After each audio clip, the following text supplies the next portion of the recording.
నాలుగోసారి ముఖ్యమంత్రిగా ప్రమాణ స్వీకారం చేసిన తర్వాత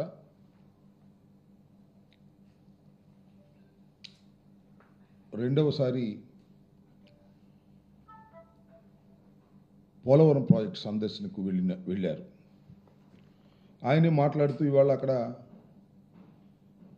ఆయన 5 సంవత్సరాలు ముఖ్యమంత్రిగా పరిపాలన చేసినప్పుడు 33 సార్లు పోలవరం సందర్శనకు వెళ్ళానని చెప్పారు. దానితో పాటుగా ఆయనకు సంబంధించినటువంటి పత్రికలు కానీ ఆయన కానీ పదే పదే చెబుతున్నటువంటి అంశం ఏమిటంటే జగన్మోహన్ రెడ్డి గారు 5 సంవత్సరాల పరిపాలన చేసినప్పుడు పోలవరం నత్తనడక నడిచిందని,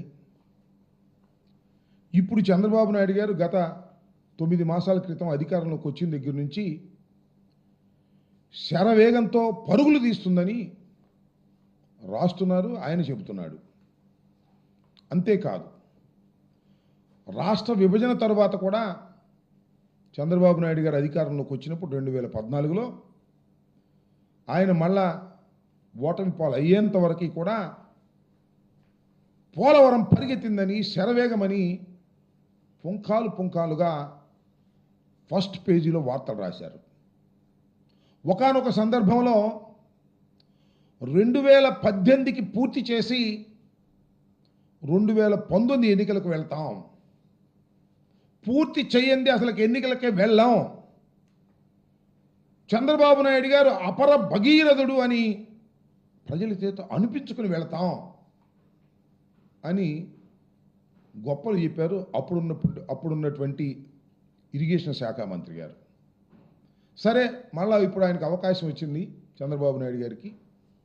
సరే, ఆయన ఏదో 2007కి పూర్తి చేసేస్తాం అనే మాట మాట్లాడారు. సరే, ఆయన మేము ఇప్పుడు పూర్తి చేస్తాం, అది చేస్తాం, ఇది చేస్తాం అని ఆయన గొప్పలు చెప్పుకుంటే అది వేరే అంశం. కానీ జగన్మోహన్ రెడ్డి గారి ప్రభుత్వం మీద బురదలేటటువంటి కార్యక్రమాలు అవకాశం దొరికినప్పుడల్లా చేస్తున్నారు. దానిలో కూడా ఈ పోలవరాన్ని ఉపయోగించుకొని అనేక సందర్భాల్లో చంద్రబాబు నాయుడు గారు మాట్లాడుతున్నారు. ఆయన ఏమంటారంటే 2019 తర్వాత ప్రజలు మమ్మల్ని దించేశారు, కానీ మమ్మల్ని మళ్ళా తిరిగి అధికారంలోకి తీసుకొచ్చినట్టయితే 2020కే మేము పోలవరాన్ని పూర్తి చేసేవాళ్ళం అని అంటున్నాడు.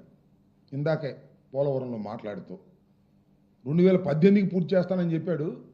2019లో మళ్ళీ తిరిగి ఆయన అధికారంలోకి తీసుకొచ్చినట్టయితే 2020-21 కల్లా పూర్తి చేసేవాడట.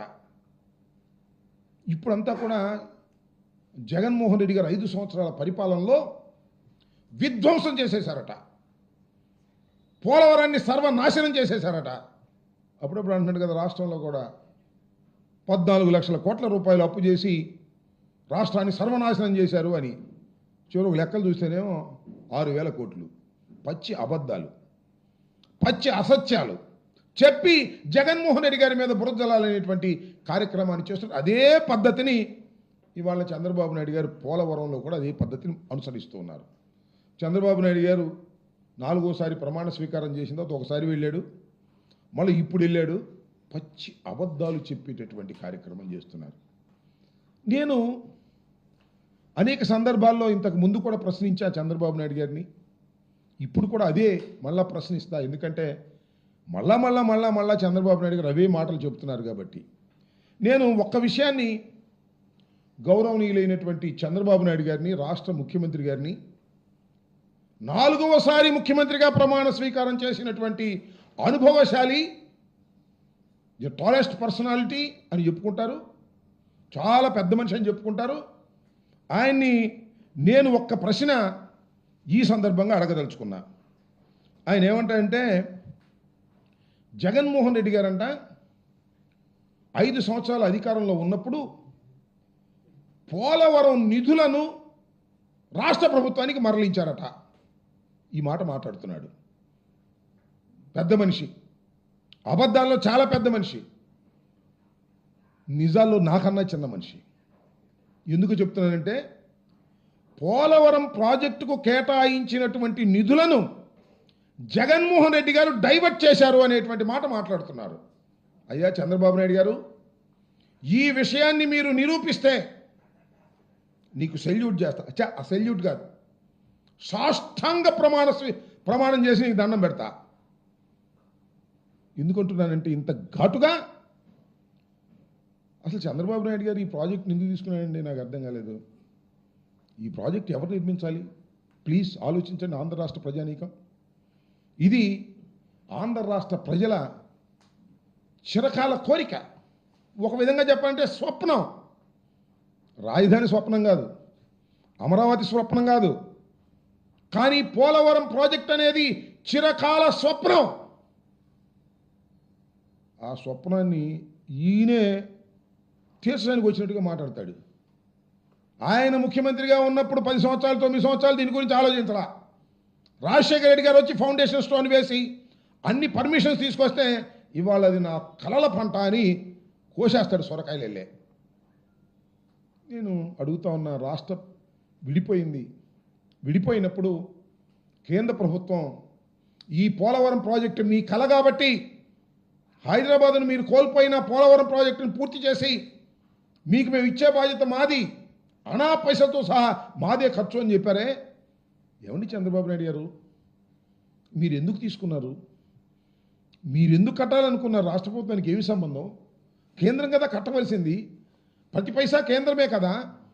నిర్వాసితులకు ఇచ్చేది R&R ప్యాకేజ్ కూడా కేంద్రమే కదా. మీరు ఎందుకు తీసుకున్నారు? 2016లో చంద్రబాబు నాయుడు గారు తీసుకున్నారు. ఎందుకు చెప్తున్నానంటే ఫండ్స్ని మేము డైవర్ట్ చేసామని చెప్తున్న సందర్భంగా నేను చెప్పదలుచుకున్నా, ఇక్కడ అడగదలుచుకున్నా. అసలు ఏంటో షరతు తెలిసే చంద్రబాబు నాయుడు గారు తీసుకున్న షరతు, ముందు రాష్ట్ర ప్రభుత్వం ఖర్చు పెట్టింది, వాళ్ళు రీఎంబర్స్మెంట్ ఇస్తారు. అంటే మనం ఒక 1000 కోట్లు ఖర్చు పెట్టామనుకోండి, ఈ 1000 కోట్లు కూడా లెక్క చూసి అయ్యా మీరు ఖర్చు పెట్టి మన నిజమేను మీ రాష్ట్ర ఖజానా నుంచి ఇదిగో ఈ 1000 కోట్లు తీసుకొని నేను ఇస్తారు. నేను అడుగుతా ఉన్నా, ముందు మనం ఖర్చు పెట్టిన తర్వాత అర్థమవుతుందిగా మీ అందరికీ, ముందు మనం ఖర్చు పెట్టిన తర్వాత వాళ్ళు రీఎంబర్స్మెంట్ ఇస్తే డైవర్ట్ చేసే అవకాశం ఎక్కడుంది చెప్పండి? వాళ్ళు ముందు కేటాయిస్తే కదా డబ్బులు. అయ్యా మీ పోలవరం ప్రాజెక్టు 50,000 కోట్లు అవుతుంది, ఇదిగో ఈ 50,000 కోట్లు మీకు మేము ఇస్తున్నాం అంటే కదా మనం డైవర్ట్ చేసేది. ముందు మనం ఖర్చు పెడితే, ఎక్కడి నుంచి?